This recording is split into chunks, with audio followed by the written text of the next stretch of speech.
Pessoal, hoje eu vou falar aqui sobre uma dúvida recorrente aí na sala. Quando que eu uso o not, tá? E quando que eu uso o don't, tá? Ah, professor, quando que eu uso qual? Isso tem tudo a ver com o que a gente está estudando, tá bom? Basicamente, ó, eu tenho aqui, existe verbos com poderes,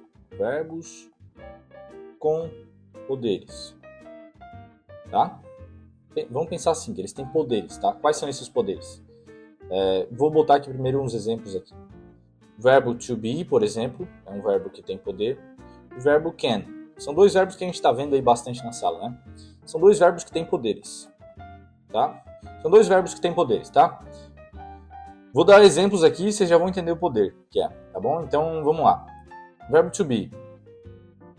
Eu não falo he be, né? Eu falo he to be. Eu não falo he to be, né? Eu falo he is, né? Eu tenho que conjugar, certo? Verbo to be, ser ou estar, né? Então vamos lá com um exemplo. He is my teacher, tá? He is my teacher. Beleza. O verbo to be está aqui, certo? Agora vamos fazer uma interrogativa. Interrogativa. Eu vou colocar o is na frente do verbo to be. Então, is he my teacher? Certo? Beleza? Então, só mudei de posição e a frase mudou o sentido, né? Passou a ser uma interrogativa. E a negativa vai ser he is not my teacher. Tá? Ou seja, qual que é esse poder? Eu mudo o verbo de posição na frase. Ó, antes ele estava depois do sujeito e agora ele está antes do sujeito. Eu mudo o verbo de posição na frase e a frase muda o sentido. Basta mudar o verbo de posição. Isso a gente não tem no português, né? Mas em inglês tem, tá? E a negativa é só acrescentada aí, então, not. Beleza? O not, tá? Não precisa de outra coisa, um verbo auxiliar, nada, tá? Então, por exemplo, qual é a conclusão? A afirmativa vai ser, então, o quê?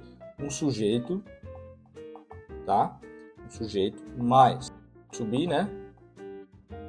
Mais o verbo to be, mais o complemento. Fechou? Mais o complemento.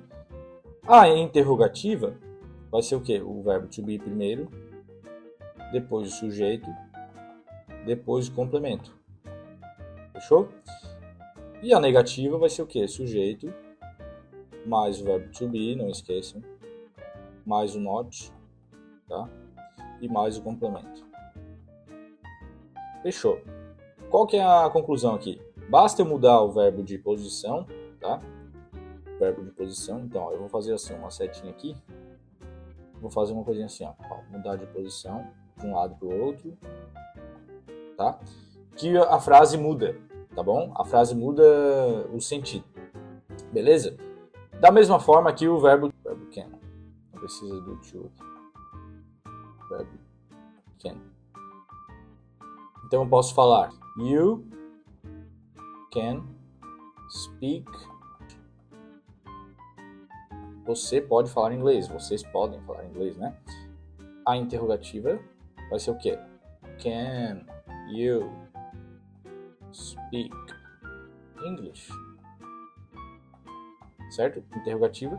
E a negativa say you cannot, né? Ou então can't speak English. English, né? Fechou? Então aqui a gente tem a negativa, a interrogativa, a afirmativa. Ó, vamos lá. Da mesma forma ali em cima, vai ser primeiro aqui o sujeito na afirmativa, né? Sujeito mais o verbo can mais o complemento, tá? Aqui também vai ser então o contrário. Primeiro o can, depois o sujeito, depois o complemento. E ali na última vai ser primeiro o sujeito, negativa, né? Mais o can, mais o not, mais o complemento. Complemento. Fechou? Basicamente é isso, ó. Aqui a gente tem uma visualização melhor. Que é, então, mudo ele de posição e vira uma interrogativa, né? Mudo de posição de novo, né? Coloco o not, vira uma negativa. Para ficar fácil de visualizar, vou deixar aqui, ó, um maisinho de como se fosse uma afirmativa, tá? Em vermelho vou colocar um ponto de interrogação da interrogativa e ali na última vou fazer um menos de negativa, tá? Fechou? Ali em cima também, afirmativa, interrogativa e negativa, tá? Agora vai ficar mais fácil para vocês entenderem porque que eu falei tudo isso. Beleza? Vamos lá. A gente falou então dos verbos com poderes até agora, certo? Verbos com poderes. Que basta o quê? Mudar de posição e ele muda o sentido, né? Uma negativa, interrogativa, certo? Por isso que alguns vão só o not. Agora o don't. Ah, professor, o que então tem a ver aqueles verbos com poderes? Verbos comuns. Tá? Verbos comuns. Posso pensar em qualquer verbo que é to write, escrever, né? To open. Tá? To open. To write e to open. Escrever, né? Escrever e abrir, tá? Eles não são verbos com poderes, tá? Eles não são verbos com poderes. Verbos comuns, beleza? Verbos comuns. Lá em cima, ali em cima, né, temos verbos com poderes. Fechou? Ali embaixo não, ali embaixo são verbos comuns. Então, por exemplo, se eu quiser escrever uma afirmativa, write every day. Você escreve todo dia. Every day. Tá. You write every day. Agora, se eu quiser escrever na interrogativa essa frase, eu não posso botar o write para cá, igual ali o can, que é um verbo com poder, né? Certo? Não posso. O que eu faço então? Eu chamo um verbo auxiliar, o do, tá? Então eu coloco ele aqui, ó, na frente do sujeito. Do you write every day? Você escreve todo dia, tá bom? E aí a negativa vai ser o quê? Sujeito, o verbo auxiliar, do, you do not write every day. Então olha só, concluindo, né? Aqui eu precisei chamar um auxiliar, verbo do, tá? Precisei chamar um auxiliar. Se eu precisei chamar o auxiliar na interrogativa, eu preciso também chamar o auxiliar na negativa, tá? Beleza? Então, o que a gente pode concluir aqui? É o seguinte, vamos fazer também um esqueminha aqui. A afirmativa vai ser então o quê? Vai ser sujeito, tá? Mais o verbo normal, tá bom? Nesse caso ali o write, né? Escrever, mais o complemento. A interrogativa vai ser o que então? O verbo auxiliar, vou colocar assim, ó, auxiliar, tá bom? Mais sujeito, mais o verbo principal da frase, né? No caso, o write, tá? Prestem atenção. Mais o complemento, beleza? A negativa vai ser o que então?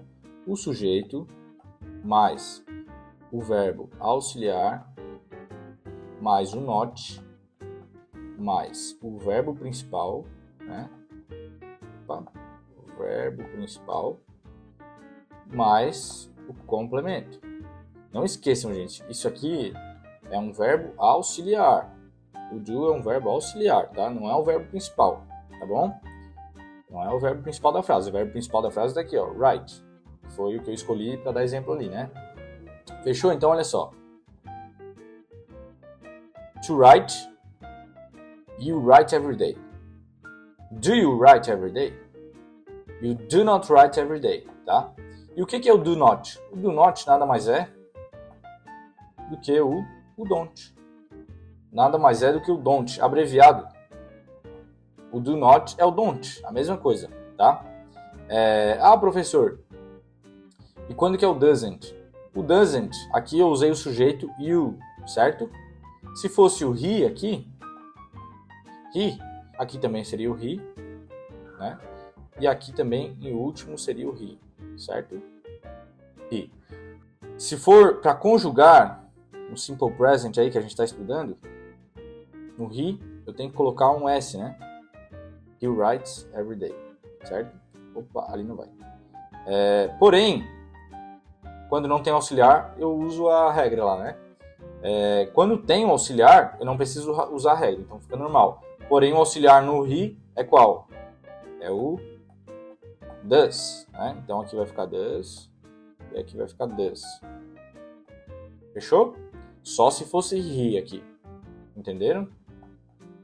E aqui, da mesma forma, é o to open, né? Então eu quero que vocês me deem exemplos. Eu quero escrever assim, quero essa frase aqui na afirmativa, na interrogativa e na negativa.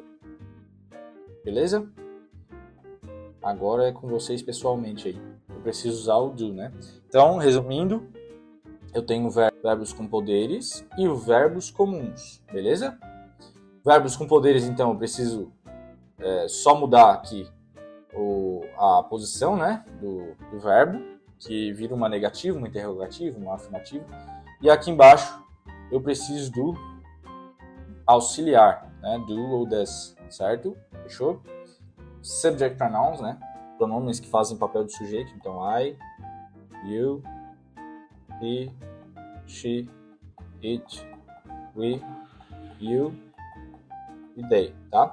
Então, auxiliar, o verbo auxiliar do, aqui nos três aqui, ó, he, she, it. O auxiliar do vai ficar para he, she, it aqui, vai ficar does, né? Does. E aí, para os outros todos, do. Só aqui, então, para esses três que é does. Fechou?